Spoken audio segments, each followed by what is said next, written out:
I've got about apparently 5 or 6 minutes to say the most useful things I can think of. I'm going to do my best. Um, the it was suggested that I distill things down to three items. I think I'll go with four, and I've tried. I think these are pretty important ones.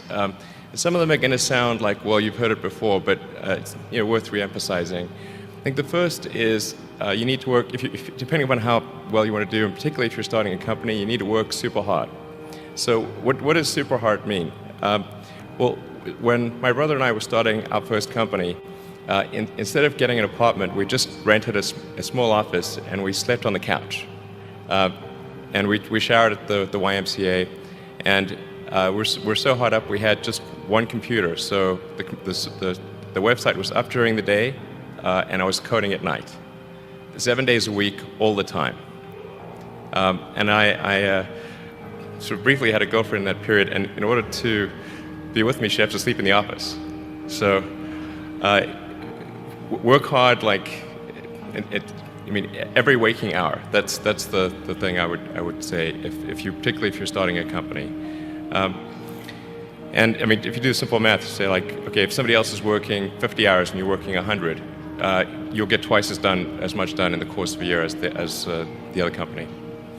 The other thing I'd say is that if you're creating a company or if you're joining a company, the most important thing is to attract great people. So either join a group that's amazing that you really respect, or if you're building a company, you've got to gather great people. I mean, all a company is a group of people that have gathered together to create a product or service.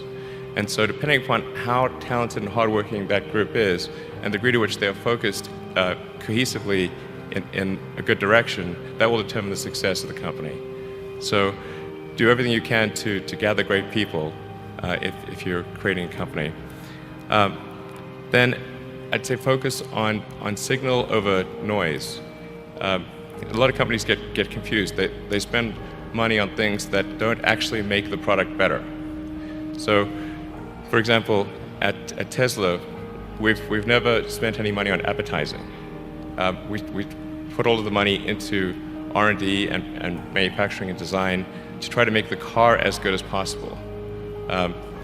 And I think that's the way to go. So for any given company, just keep thinking about, are these efforts that people are expending, are they resulting in a better product or service? And if they're not, stop those efforts. And then the final thing is to sort of don't just follow the trend.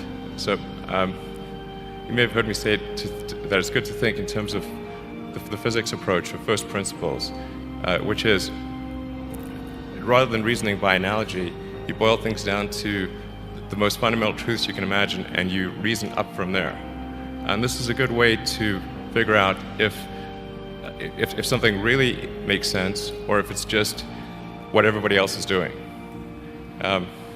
It's hard to think that way. You can't think that way about everything. It takes a lot of effort.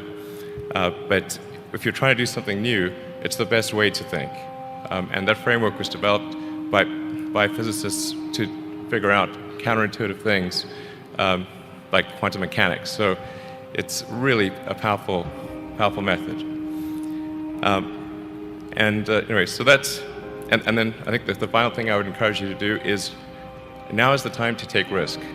You don't have, you don't have kids. As you get older, your obligations increase. So and once you have a family, you start taking risk not just for yourself but for your family as well. It gets much harder to do things that might not work out. So now is the time to do that before you have those obligations. So I would encourage you to take risks now. Do something bold. You won't regret it. Thank you.